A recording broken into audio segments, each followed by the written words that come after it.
Rekei nĩ mũkũigua kĩrĩra. Ka no mũhaka agĩe mũka.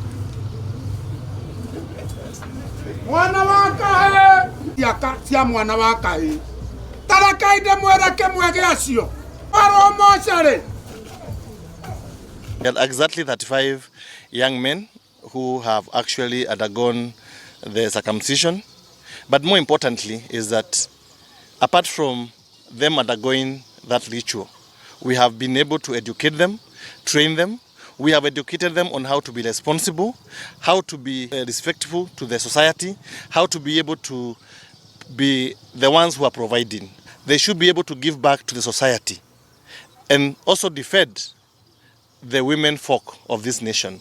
We have seen so many domestic violence where men are involved, and we have taught them of how to actually be able to solve issues amicably, to solve domestic issues without having to fight any woman. We have a group that is interested in the boy child, and mostly around the Kikuyu boy child, and we do not have boundaries. We may be in Sagana right now, but we cut across and we have, an extensive reach where we want to bring up the boys. The programs involve more than just circumcision.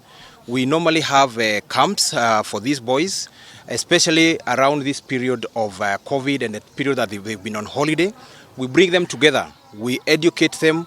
We show them the ways, especially around the cultural upbringing of the Gikuyu traditions.